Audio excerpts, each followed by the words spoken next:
So hello guys के छ खबर सबैजना सन्चै हुनुहुन्छ होला फेरि पनि एउटा नयाँ भिडियोमा सबैलाई स्वागत छ। सो हामी चाहिँ गाउँ गएको थियौँ है मन्दिर पूजा गर्नको लागि भनेर। अनि त्यसपछि बिहानै पुगेको थियौँ लगभग 5 बजी झरिसकेको थियौँ यहाँबाट 2 बजी चढेर। अनि त्यसपछि रमाइलो भयो, राति राति पुगेका थियौँ। अनि टक्क लाएर बाटोमा हिँड्दै गर्दाखेरि उज्यालो भयो बिस्तारै। अनि जाँदैछौँ, बाटो पनि अलि नराम्रै थियो।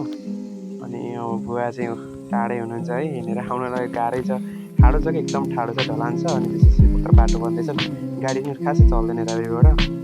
यहाँ चाहिँ यस्तो दामी भिड थियो कि त्यही भएर देखाउनको लागि भनेर मैले यस्तै भिडियो बनाइरहेको थिएँ। दाउ छोरा चाहिँ अनि हामी रमाइलो गर्दै गर्दै भनेर अनि गयौँ है, माथि माथि जाँदै गयौँ। भिडहरू चाहिँ एकदम डर लाग्दै थियो कि। अनि त्यसपछि त्यही भएर नै त्यसपछि देखाउनु मन लाग्यो मलाई, एकदम दामी कि। यहाँबाट अब हुन त मोबाइलले खासै राम्रो देखिँदैन, तर पनि यस्तो दामी दामी भिडियोहरू थियो। मैले चाहिँ यसो क्याप्चर गर्दै गर्दै हिँडेको थिएँ, सबै देखाउँछु एक ठाउँमा समेटेर भनेर। अनि हामी यहाँबाट जाँदै थियौँ है बाटोमा। अनि एकदम रमाइलो थियो कि। बिहान भर्खर घाम लागेको थियो, अनि टक्क लाएर लगभग त्यतिखेर 6 बजी आएको थियो, भर्खर 6 बजी थियो। भाउसरा भएपछि अनि खासै थाकिएन, हामी कुद्दै कुद्दै गयो।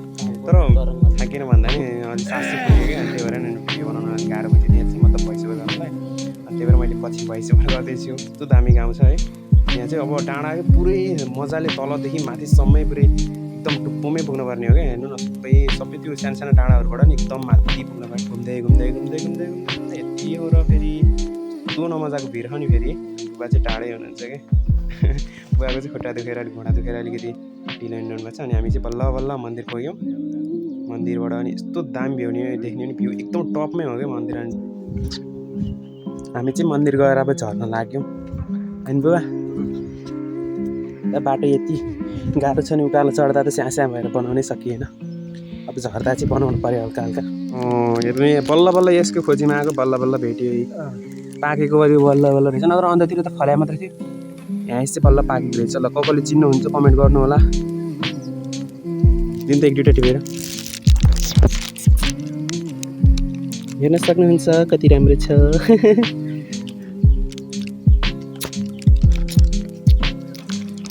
तर दामी हो चिज, राम्रो हो नि।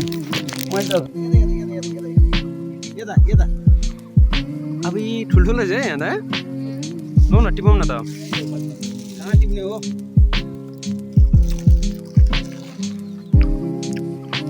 क्या दामी हो कि ऐसोले कि क्या के अरे ऐसोले है।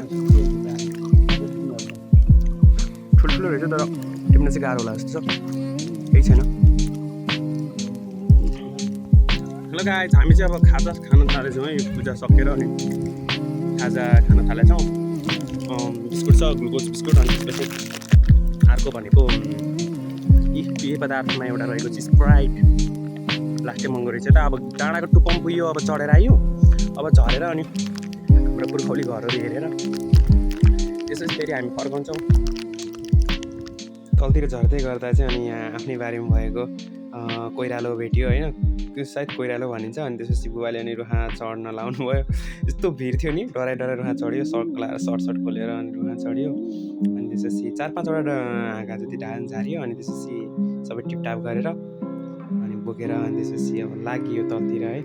ठुलो खनाएर थियो, त्यो खनाएर रुखा त्यो नेपालको छोरी लिएर गएर राखेको थियो बच्चा क्या, डेढुवा चप्पको टिपेर घरबाट बिस्कुट खाइरहेको थियो भने है, के खाइरहेको थियो अरे हरियो मकै भने कि बिस्कुट खाइरहेको थियो। चप्पको टिपेर लिएर गएर खनाएर रुखा टुप्पा पुर्याएको छ छोरीलाई।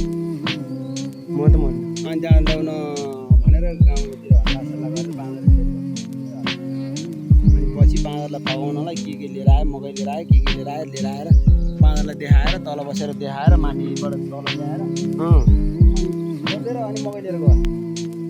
बसक्क ल्याएर थपक्क ल्याएर भएर राखेर अनि सबै देखाउने त देखाएँ। ल गाइज हेर्नु सबै हाम्रो जमिन है। ए गाइज हाम्रो आहालदेखिसम्म हाम्रो पुर्खौली जमिन हो यो। जसले नि हेर्नुभयो यहाँसम्म साथ दिनुभयो सबैलाई लाइक एन्ड सब्सक्राइब गरिदिनु होला। Bye bye, tata, see you. अर्को भिडियोमा भेट्नेछौँ।